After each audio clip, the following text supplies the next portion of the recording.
What's up, guys? We're here for another episode of the Discipline and Legacy podcast. I got my boy Tony Villagomez. Thank you for having me, Johnny. He came up from West Palm. I've known Tony now for a few years. We first connected at a men's retreat. Reconnected again recently at a prayer meeting with one of our brothers. You know, we stayed connected through social media, been following each other. He's got an amazing testimony, amazing story, and been trying to get this going for a while now, and we're not going to let the enemy win. So obviously the enemy likes to try to break up plans and make things not happen, but we're here after a couple of weeks of rescheduling, and I appreciate you coming, man. Yes, Johnny. Thank you for having me. I'm glad to be here to share my testimony on the Discipline and Legacy. Yeah. Get out to your audience, and I'm happy to be here with you, brother. Yeah, man. So, yeah, I mean, with Discipline and Legacy, I mean, obviously we want to hear your story. We know, so he's made it out of the gutter, so to speak, you know, from the little bit that I do know about his testimony. So, and I feel like, too, that most people who have been through kind of those hard times or been through the adversity, you know, have that ability to overcome and go through failure in a different way. Yeah. Let's talk about that. Let's go ahead and just talk about your childhood, how everything started, and bring it to where you're at. Okay, so yeah, I'm from Minneapolis, Minnesota, 1987. I'm 7 years old. I get into a really bad car accident. I would say that's the first significant thing that happened to me. And then dealing with some family issues, you know, that stems from most families, that comes from brokenness, addiction, and stuff like that. And from that point on, through the brokenness of my mother and my father, I would say that's when things started to kind of, the rebellious spirit in me maybe started around that time. So, yeah. So at 7 is when it started? No, 7 is when the car accident happened. Okay. But I would say through the split of my mother and father, I would say a rebellious spirit came about me. It's like a confusion or just at a young age, like not knowing what happened, and then, I mean, or was it for like more of an attention-seeking behavior? No, I would say more of a confusion. Yeah. Having an adolescent mind, not knowing what happened and why we got to where we're at. Yeah, it's tough, man, especially when we're younger. What, siblings? I have an older brother, I have a younger brother, and I have a half sister and a half brother. Okay. And then, so that was the time period in Minneapolis you grew up. The half brother, half sister came later or before that time? The half brother and half sister came in a couple years after the split of my mother and father. All right. And so talk about that, man. Walk through that part of your childhood, how it was with growing up, how it was with, you know, going to school. Obviously, you talk about having like a rebellious nature, but. Well, yeah, we could talk about that. So I would say during this time, when I'm in middle school is when I start to lose interest in school.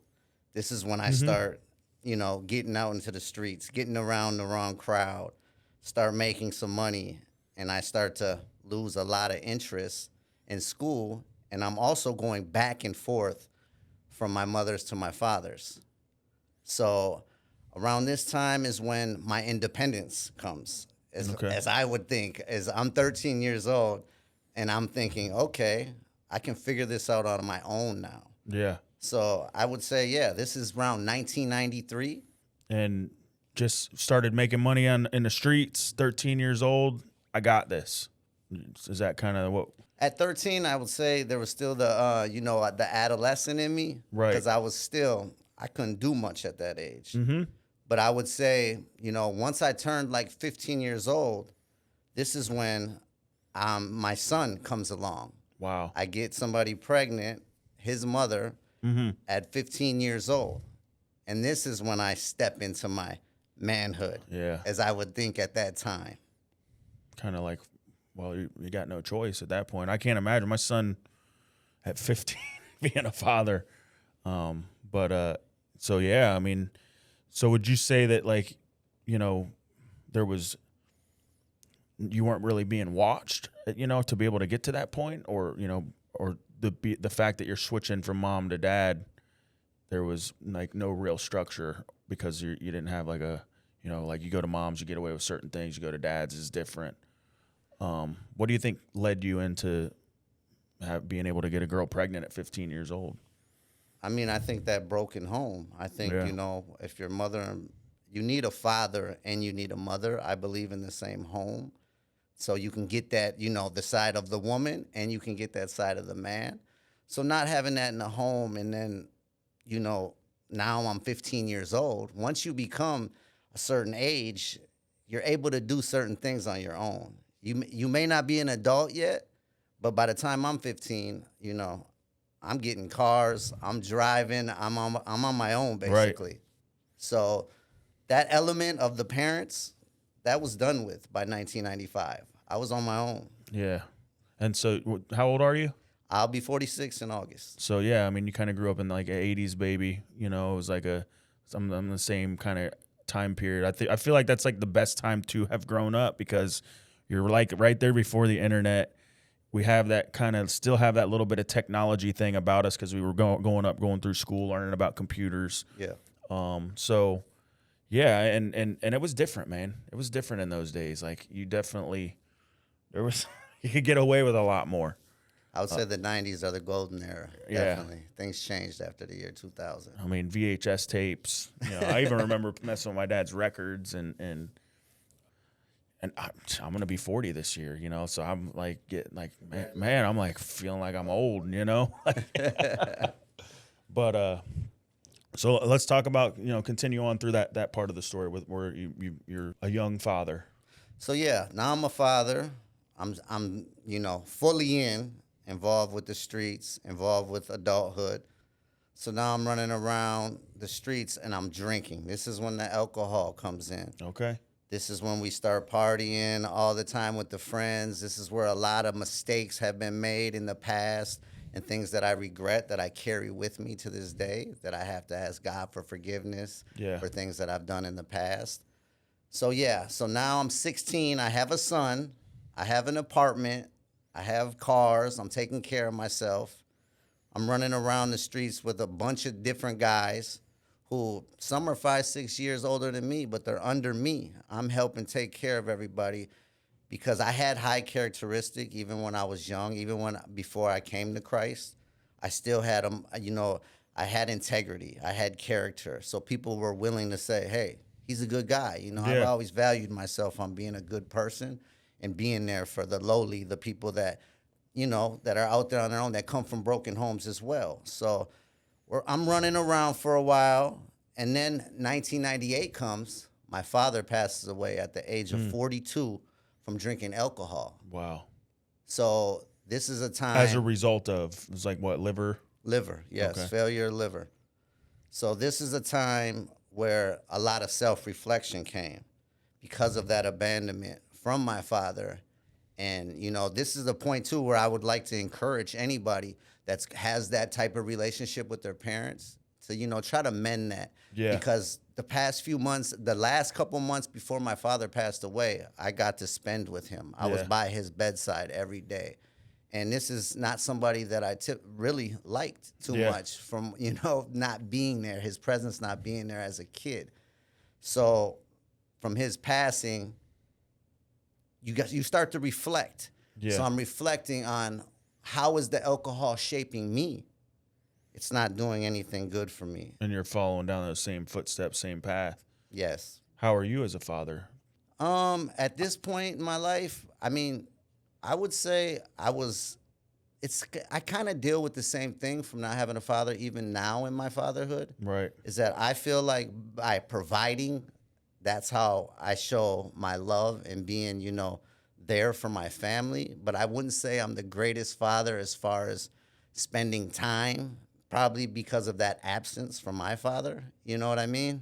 So, but as far as being a father, I think it's the most amazing thing in the world. Being a husband's the most amazing thing in the world. 100%. And I wouldn't change it for anything, brother. I can identify with everything that you just said for sure. The even being, changed by God or transformed and finding my faith. Mm-hmm. Fatherhood's difficult. Especially, I mean, I'm not gonna lie and say it's easy. Right. Especially now he's got the testosterone flowing and I want to be that. I want him to be better than me. I've got this high expectation for him at the same time, but like he's not me. Right. And I'm not my dad, but I see myself, being my dad. My dad was there physically, Okay. but he was a Vietnam vet Marine, so 40 years plus past the Vietnam, he's still smoking pot. He's taking opiates. I don't know what happened back in the day because I was a whoops child, but my mom said he had a big drinking problem before, like before I was even thought of, and so there was definitely some damage there. So he didn't know how to be present. He had an 8th grade education.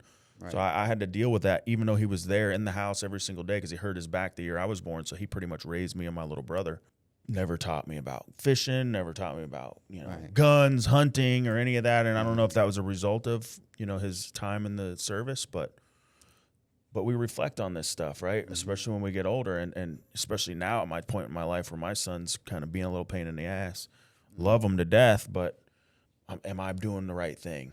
Am I being the father that I need to be? But where do we learn from?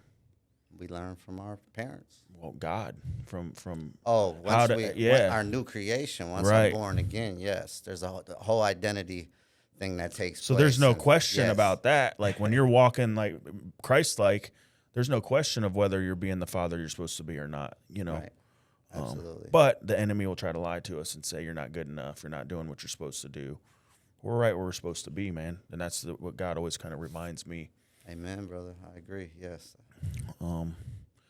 So father just passes away, feeling a little bit. The fact that you got to spend time with him was great, though. So did any of your other brothers and sisters have that opportunity, or? I mean, I have one full-blooded brother who's younger, who is his son. So, and the other 2 were younger. So I was 18 when he passed away. Okay. So it was just something honorable that I felt I had to do. When your conscience speaks to you and that spirit, so you have to It helps with the closure. It helps with the Yes. grieving process for sure. Absolutely.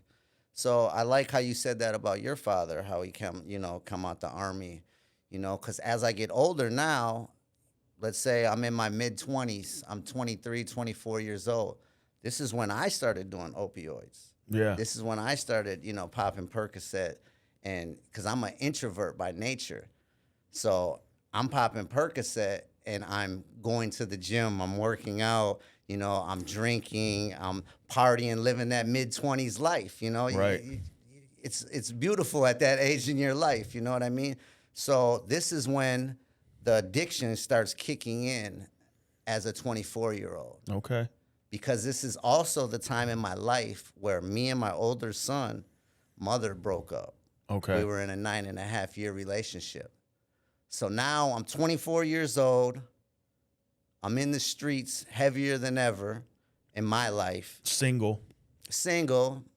Yes. So yes, the loneliness, you know what I mean? Being by yourself. But so I get my first DWI. Okay.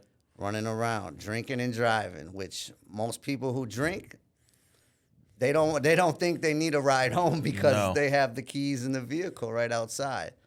So this is when I start going down the path of, consequence. That for your actions, there's consequences. Right. So, 24, I catch my first DWI. I'm starting my, long 10, 15 years of doing Percocets and going down a path of destruction, brother. Yeah. So that was where it all began. That's where the addiction started. Yeah. And that was, because I can identify too, like not necessarily when my addiction started with opiates was later in life for me, but that took me to a different level. Like that took me to a point where because I never early on, I remember coming off of opiates and not even knowing I was detoxing. So when you don't know, you're just like, oh man, I'm sick today. I feel weird. But once your mind knows that hey, I'm dope sick or I need that drug to make me feel better, it's all up here because you ain't gonna die from it, Right. But it's all up here, and that's what I think drags addicts that are caught up to play. I mean, I wake up with no money in my pocket and figure out a way to build my $500 a day habit. So, Right. But would you identify, or would you agree that having an addictive personality it's a blessing and a curse? I just think there's things that we think are helping us, but really they're taking from us, but we believe that it's helping us in the moment. So addictive personality, I would say, absolutely. Yeah, I would say I agree with you. It's like a double-edged sword, in my opinion. Right. It can help us, but at the same time, it could hurt us because the same, mindset or mentality that you have as a drug addict waking up saying, I got to go get drugs. If you put, a small percentage of that towards something positive, I think you're capable. We're capable of much more. And we're exceptional people. I think everybody is exceptional. But when you live on the streets and you develop like a character of like having a street mentality and like always not saying looking over your back, but you just can't trust nobody. So you're always, Oh, that's a real you're thing. feeling people out. Like, come on, man. And I think you develop a different type of character, especially when it comes to entrepreneurship and dealing with people and talking to people. Because I don't know, I get in a room, man, and I could just talk to anybody, and I don't care, But I think that came from building that character of being on the streets and being locked up, being, around people like that. I also think that could be a personal characteristic of you that you're, you just want to know stuff about people. Because I would say, on the opposite perspective, I would say that makes me less likely. I'm not trying to get to know people because this is a lifestyle I lived for 25 years. Right. So I'm constantly every day looking over my back and looking the cops and people who's trying to rob you. So me, You still got that. So yeah, you still have it inside of you for sure. we're still dealing with it. We're just people. So, even in the church, you know what I mean? You're dealing with broken people and you're building relationships based upon we do the same thing. Yeah. Same way I did in the streets. Oh, we're part of the same things. That's my brother. Team Jesus. Yeah, you know what I mean? But we're broken people. Right. And that's why we're coming to the cross to be, renewed. Yeah, I would say that too. Still, for me, is like I always am thinking of what's in it for this person, right? Mm-hmm. You're always looking over your shoulder, so to speak. But I would say I'm more inclined to give people the rope and let them hang themselves with until you give me a reason not to trust you, I trust you. I'm with you on that. And I was like that in the street too. I was the guy that was like, with the dope man. I was like, I don't got change for this 10. Don't worry, just keep the extra 5, man. Instead of like trying to, later when I needed the extra $5, he wasn't remembering that I gave him that 5 extra. But I was like the nice guy that was like, oh, here you go, man. I'll help you out. But then nobody helped me out when it was time for me to get helped out. Yeah. So yeah, even as far as the addiction goes too, with alcohol, there's no control over it. That's why it's called spirits. But as far as the opioids go, I feel like I was 100% functioning addict. This is when I'm going to the gym religiously because I had a torn ACL, and all of a sudden now I figure out the gym. I rehabbed and got back healthy, and I'm out here 25, 26, looking great, feeling great, making good money. So as far as the opioids go, I always felt like I was a functioning addict because I always took the same dosage. And you were getting it from a doctor. No, I wasn't getting it from a doctor. I was getting it from a family member, but to say that is kind of contradicting because there's times my wife can say, I'm flying down to Florida because we're both from Minneapolis, but my wife came down in 2013. Okay. So I'm flying down here with, like you said, doctor? No, because I'm flying down to Florida with 70, 80 Perk 15s in here because I'm coming down to stay for 2-3 weeks. You're coming prepared. And I know the state of Florida from being in the prison system, going in ministry, that they don't play down here. No. So if I was to get caught with those, I could be in heavy trouble. So for me to have that mindset of, oh, I'm a functioning addict, that's not functioning too well there. No, I feel it, but that's the risks we take, right? We took was that, I kind of feel like that a lot of times that I knew what I was doing was wrong, and it's like, and you knew like maybe one day you were going to get caught, but until that time happened, or I know I'm going to get caught for this later, or someone's going to know I did this later, but I'm just going to do it now anyway. So, yeah, pretty much my story goes the same, the next 10 years, 2 more DWIs in that span. I'm running around, but my conscience is starting to catch up with me thinking, I need something more. I have a son, like I told you, who will be 30 this year. So as he's growing up, coming behind me, I'm not wanting this image no more. I'm not wanting to be this person that I've been for all these years growing up because to me, that's just not cool. Yeah. There's people I know still in the streets, who Yeah. they're still doing the same things Yeah. that we did when we were in our 20s, and now they're 50, 45, so I come to that point in my life and I'm struggling. The addiction's getting worse, because the need is there. The need has become great where it's like, I can't function. I don't want to function without these opioids, Right. The mind and the body is calling it. So it just continues to go down that path Right. for some time, You just get to a point in your life where you need there's a higher calling on you, Yeah. What So- age was that for you? I would say when I was, Or at least when did it start? Yeah. I mean, I would say around 32, 33. I was going to say 30. Yeah. Yeah, once you get past them They 20s. say that there's some statistic that says that like men actually mature at like around that age. I've heard that. Yeah. So around that age, I know of this church back home, Okay. and I go there sometimes, and the pastor just seems, how sometimes it seems like he's just talking directly to you. That's how it was when I went to NA meetings and stuff. I'd be like, how does he know me? I never met this guy before. He's telling my story. I felt at that point like I was accepted, like he wants somebody like me. And you never feel that when you're running the streets and you're doing illegal things and you're running around, you've done all these bad things, the people you are, hang around with are not the best of people. Right. So, but I would say that's when it first started, around that age. And I just knew at this point that I want something different out of my life. But time passes until that actually happens. Okay. So the pastor kind of gives you a feeling of being a part of, I guess. Is that what you're saying? Absolutely. Okay. Yes. Would you say it was like when the seed was planted, or did you have like a seed planted earlier on in your life? I mean, they say that, the Holy Spirit can't speak through you until you receive your salvation. Yeah. So I would say I had a conscience that would tell me, and I would tend to listen to it most of the time. Yeah.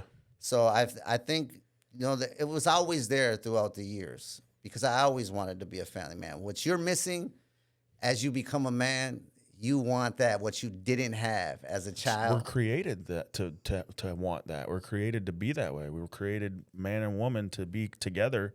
Mm-hmm. We're created that fellowship with like-minded people. We're, that's the reason there's an innie and an outie. I mean, and not the other outie or any, but once you see that God's master plan, did you feel like that, like looking back on your life, that he was there, he was protecting you like the whole time? Oh, brother, I've been through a lot of stuff. I've been shot at point blank range. I've done stupid things myself. I've been in car accidents.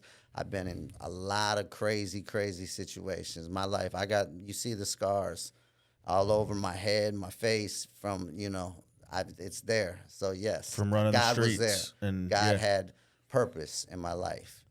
And that kind of leads us, to where things start changing. Yeah. So I'm 34, 35. I met my wife now. Her name is Josie.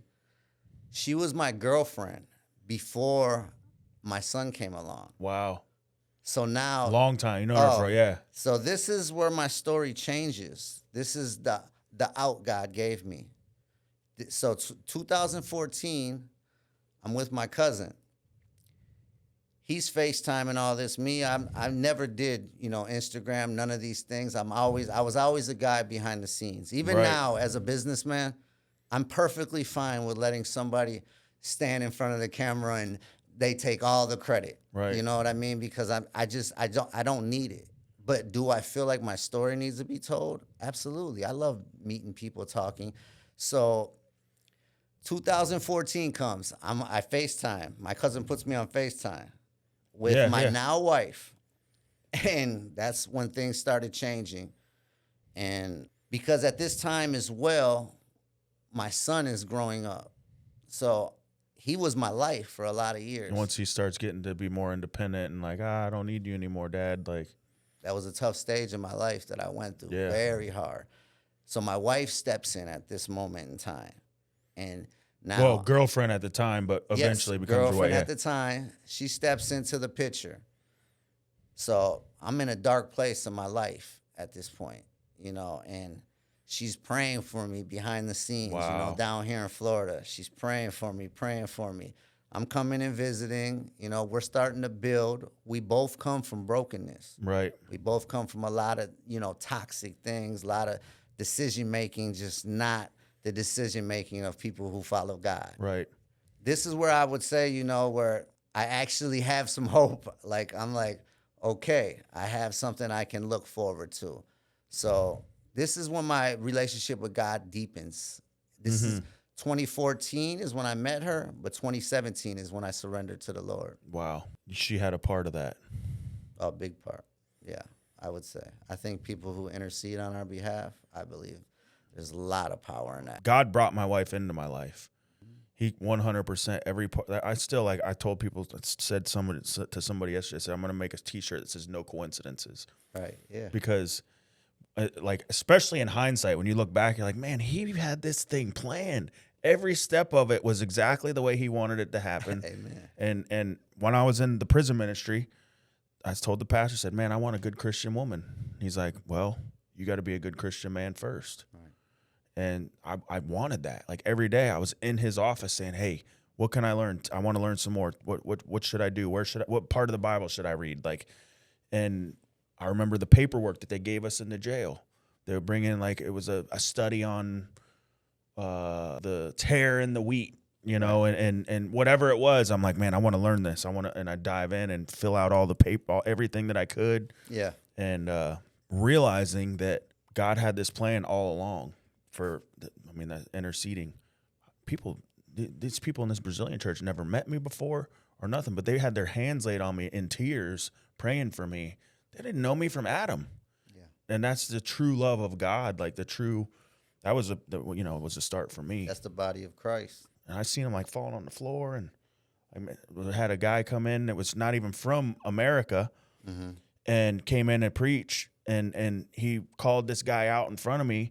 Never met him in his life. He said, "You got a heart problem," and was like saying stuff that he would have never known. But he's like, "God told me you have a heart problem," and the guy just burst out in tears, started crying. Another guy, "Hey, you have a problem with your arm." The guy got shot in his arm. Yeah. Just seeing that, like, this is real. Like, this ain't, especially like Spanish and Latin and Brazilian cultures when it comes to, like, I remember when I first met my wife, 2:00 in the morning, I open my eyes, I look over, and she's, like, over top of me. But that's what they, like, certain times of the night is the best time to pray. And she was praying over me. Yeah. In my sleep. Yes. And I see in a lot of your content you speak of your wife. Powerful, yeah. man. I share that them same emotions and feelings with you, my brother. I share with that your wife, right? Oh, absolutely. Man, it's and you have to cherish that as a man of God. Yeah. Any man, and we need to encourage other men to cherish that, because yeah, you might see something that catches your eye, but it ain't nothing compared to what you got at home. Right. And we have to, that's a big thing that I think men need to speak on. Yes. and be, bold about it. Yes. So my wife, I proposed to her in 2015. The Holy Spirit just led me. I mean, I was just walking through the mall, doing the typical thing, going to get fresh or whatever, and the Holy Spirit just led me, like, get a ring for Josie. So I get the ring, I propose. We're long distance in dating for 4 years. Like I spoke to you previously about, I gave myself to the Lord in 2017. I surrendered to His will. I didn't want to deal with addiction. I'm engaged. I'm getting ready to get married. I'm getting ready to build with this person. I know that addiction is going to do nothing but tear us down. So 2017, I make that decision. 2018 is the year we get married. So I move down to Florida. I make the big move, which is tough for the guys who come from my background to leave that demographic, everything comfortability. Yeah, man, it was a very tough thing that I battled, and now we're, in hindsight, it's 9 years later right now. Wow. But so, yeah, 2018, I come down to get married, and, this is, like I said, when I told you from 13 to 38 years old, I was in the streets, I come down here. This is it. Big change for me. Mm-hmm. I get my first job ever. So my family, my wife, we're in the staffing business as well. Okay. So my wife can get me a job. Okay. So I get a job that I did work 4 years for straight. I was a machinist. Okay. And mind you, Johnny, I can't fix nothing. But this was a season where God built me up Nice. to get me to where I was, because I was always an entrepreneur. I'm a numbers guy. You know what I mean? I know how to work the money. I know how to work the relationship. I know how to make things work and stay disciplined, live below my means, have vision, and, Yep. to get there. I love So I worked this machine job for 4 years, and, I was going nowhere. Like, I mean, the reason I stayed is because I'm a hustler, like I said, is they would let me work 60 plus hours a it. week. Nice. So I was there 12 hours a day, 6 days a week, So I do this for 4 years, and this is the point where it leads up to where God starts to move in me and my wife's life through her sobriety as well. Mm-hmm. Because like I spoke about, I got sober in 2017 on my birthday, and she got sober a few years later. So there was some turmoil in there. There was some Gotcha. There were some tough times. But once we get to this point in 2022, where it's like I take on a role with now who I franchise with, who I'm partnered up with, 3 natives. I take on like an assistant management role. They bring me right in, and they pay me like almost double of what I was making at this place. Wow. And I start to see a light. I'm like, okay, all right. And this is around the same time where, I'm heavily involved with prison ministry. Okay. So it's weird, when we were at the retreat that we spoke about, I got a lot of advice from guys. What should I do? Because I'm a man of God. Like, I believe in ministry. Yes. I really want to, live out my life and pour into others. It's part of our purpose. Yeah, we got to share it. Yeah. We got to share it. There's so many brothers, that they know this information, but they don't, speak of it with, a sense of joy. Like, we have something that maybe we never would have had, So And sometimes it's not even the information, it's who it's delivered by and how it's delivered. absolutely. Because the pastor could say the same thing that we're saying. It probably won't sound like us, but because came from what they can identify with, it's different. Yes. So that's why he uses us. He uses people that have been through turmoil, people who've been through adversity. Absolutely. Most of the people who are in the Bible, right, he used that are broken. My son said that to me. He's like, Dad, I just want to have a normal life. I said, what's normal, son? Right. Like, very true. What is normal? Yeah. I mean, everybody's got something. Ain't no family perfect. Ain't nobody's life perfect. No. Everybody's gone through something. Everybody has a story of overcoming something. What it looks like and what it actually is two completely different things, definitely. Yeah. The illusion of normal that people put on, but there's still stuff going on behind the scenes that they ain't talking about. Oh, absolutely. That's why authenticity is important, because just like you said, having that street mindset, street mentality, like I already know you can't dope fiend a dope fiend. You can't BS a.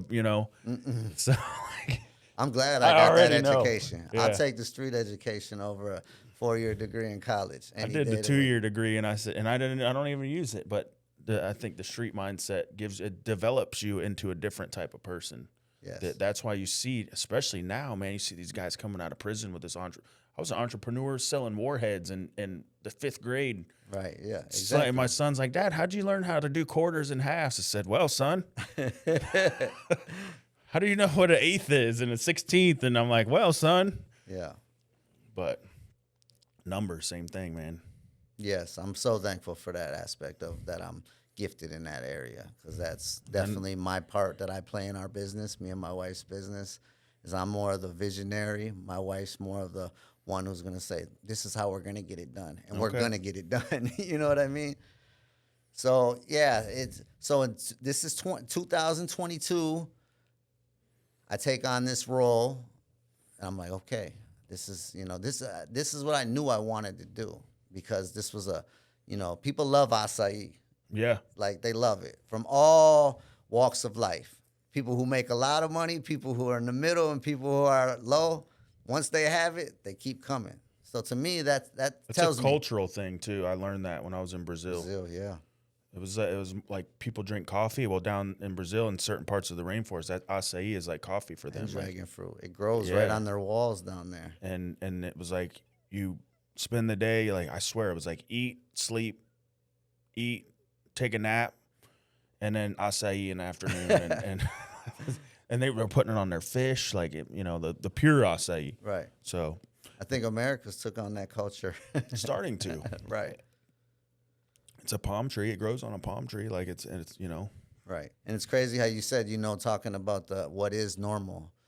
That's something I wrestle with, like, as far as like the ministry and business.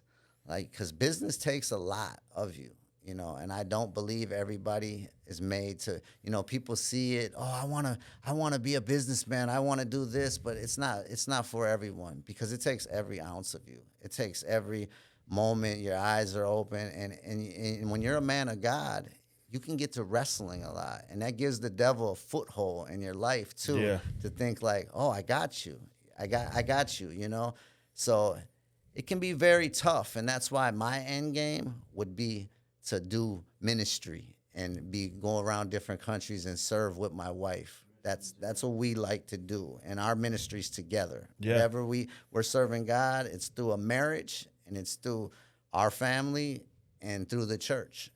That was how our foundation was built, like that with mine and my wife. And I want her to get back to that too, because like even just going to a Bible study for me on Monday, like I leave there different. I leave there changed. I leave there like filled. Right. And I want her to experience that, And when we first met, we served together in the, we were cleaning the toilets in the church, I remember getting out of jail, 6 months out of jail, they gave me the key. I'm like, if these people only knew, not that they're, but like I was entrusted to be, it was right around COVID, where it was like I was the guy who would push play on the camera for Facebook Live, and they made me feel welcome and made me feel a part of, and I got to do that with my wife. Right. And yeah, I want to do that again. That's giving me something to think about, to try to lead into with her. I give the church a lot of credit for building up me and my wife into the people we are. Yeah. Christ Fellowship, I believe you go to Christ Fellowship Yes. as well. They do a great job at creating leaders and giving people opportunity to grow. So we've been through a lot. We went to Leadership College in 2022 together, and I think that was like, it helped us for the next stage of us opening up a business. There was a lot of things we learned in there because, like I said, I like to have everything biblical. Like, I wanted to tie back to God. I don't want it to tie back to things of the world. So you talking about the church and being grounded in it with your wife, yes, I think it's a must for any married couple. If you want to, have a fruitful marriage, I believe it doesn't have to be the church building, but it has to be based on the Bible, the words biblical. In the Bible. Yes. Well, like you said, too, with your business, right? I mean, Leadership College helps you in your business because why did Leadership College help you? Because God's in the middle. Mm-hmm. You put God in the middle of anything, the rest of your life is going to flourish no matter what it is, your relationship with your kids, your family, your relationships at work, your business. I mean, I that's been my experience. Was it hard? Is it always easy? No, but I think having that Christian foundation, that this is a part of it. Like you said, as a business owner, you got your good times and you got your bad times, and you got to embrace both of them. Absolutely. Stewardship is very important. Very important. So, yeah, like, it's just been a journey. It's been a journey, and to come out on the other side from somebody that has walked the life of me, I haven't, I haven't witnessed it personally with my own eyes, and what I've seen throughout my life through people on drugs, people going in and out of prison, people dying, people to get out of it, and to be down in Florida as a business owner, as a homeowner, as somebody who's entrusted, like you said, in the church, to be able to, be on platform, to be able to lead services for Christ Fellowship is something that I don't take lightly. Yeah. You know what I mean? It's a blessing. It's all tied into a blessing. I feel like once you take that stance of like, Lord, I'm surrendering over to you my life. Here I am. Let me ask you this one. What did you ever think that you would be where you are? I'm very blessed. I'm very blessed. I have a good a surrounding around me. We have people that are in high places, and that we've worked to get Right. entrusted by them and have done a lot. And just my wife is loves me. I've never received love from a human the way my wife loves me. It's powerful. I didn't think there was a way. I mean, I'm talking 25 years doing the same thing. Yeah. From 13 to 38. So it was hard to believe, but one thing about it is you got to keep your chin up and you got to keep going, and you always do got to think the best. So I knew I'd be all right, but to think that I would be a business owner and a successful business owner, a profitable business owner, that's one thing too about being a business owner. People, that it sounds cute, oh, I'm a business owner. But when you're profitable, that's to the highest form is a blessing, just like crazy. So like the business where we're located, it's in Westlake, which is Loxahatchee area. It's the new town. It was like tradition. Like it used to be cow pasture and Orange Grove, and now it's just a new city right in the middle of nowhere. Yes.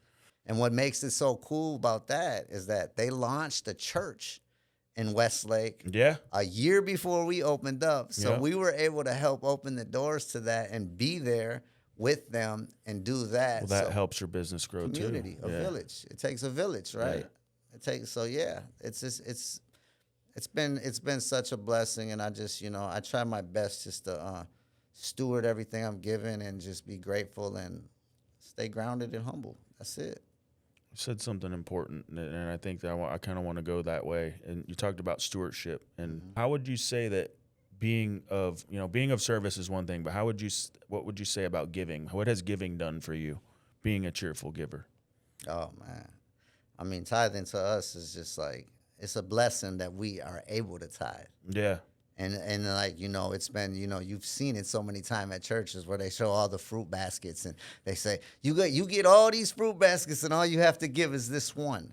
To me, I have to give 10%. I should have to give the 90, I feel like. And I get to live off the 10, because God will make a way, I believe. So as far as the giving, yes, I mean, that's even our business.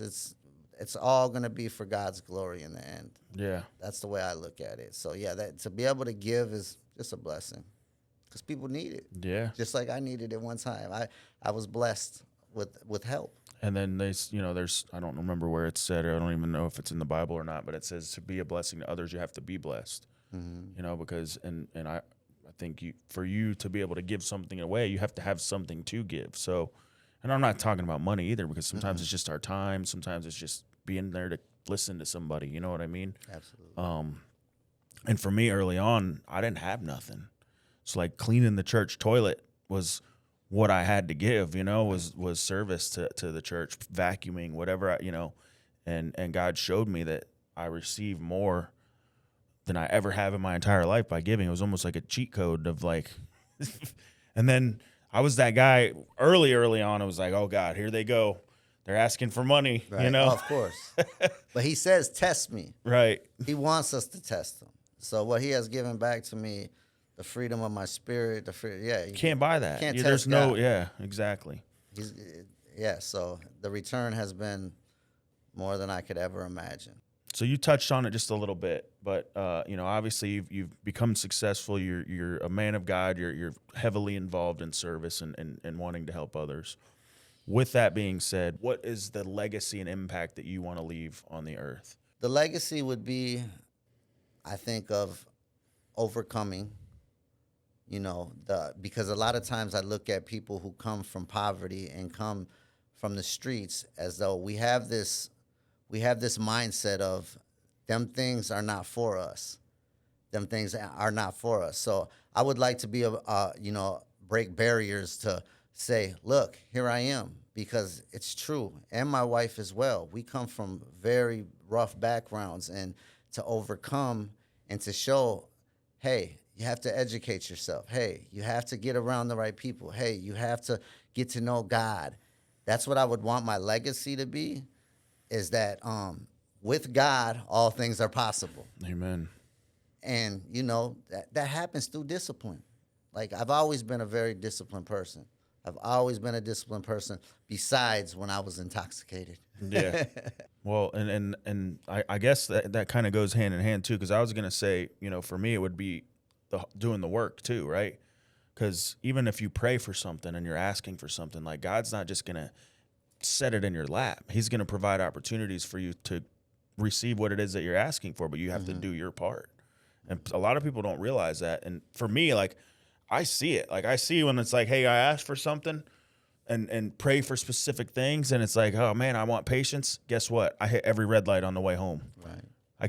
I get to be patient now, huh? Yeah. So and then when you have that discernment and the awareness to know that, like, I see you, God. Yeah. To just know that he's got our best interest. His plan is perfect. His plan is what. It takes time. So that's what I worry about with the brothers that's coming out of prison. A lot of time I worry about them because they want instant gratification. They want to come out and think they're going to get the job, they're going to get the place. And I worry about them because I know if they stray away from their relationship with God, the one they worked on as they were inside there, that they can go in a place that's not going to be good. So I believe we have to have patience. As I said, as I was at that job for 4 years where they didn't want me, I didn't want to be there, but I stayed put. And God actually spoke to me in a moment too, in there, told me I was ready to leave. And he said, it ain't time yet. Yeah. 2 months later is when the opportunity came. That's when the miracle happened. Don't Yes. leave before the miracle happens. Listen to God. That's powerful, man. Yeah, brother. What would you say, through all of your walk, through everything you've been through, what would you say was probably the most adverse time in your life? I would say the hardest point in my life was when I got my third DWI. My son strayed away from me, and I'm battling addiction and loneliness. Being at home by myself for the first time in my life without my son, that was the hardest time. But that was also the time where God moves. See, that's the thing I said about, like you said, about patience. God moves when it's time. He's gonna send somebody for you. You know what I mean? Yeah. And that was my wife, and that was it. And then we just been building ever since. Wow. Yeah, brother. And it's crazy. You look back on it and you realize that, that even though that was like the hardest or most difficult time, but with that pain came purpose and glory, because, that was the beginning of the rest of your life. Yes. That's important, man, to know that, see those things. I can identify with that for sure. And, if I would encourage anybody that would get anything out of this, I would say the same thing, that look at those times as our lives. Look at the times where we had what we thought was the worst part that we're never going to get out of, that, like, why God, asking all those questions, having the doubt, and after the fact, seeing that was, you're grateful for those moments. Absolutely. So what do you got going on now? I'm in my second year open with business, and Okay. we're building. We're doing well. I'm trying to, get back into prison ministry more regularly, where I'm going all the time, because that's something I've had to wrestle with.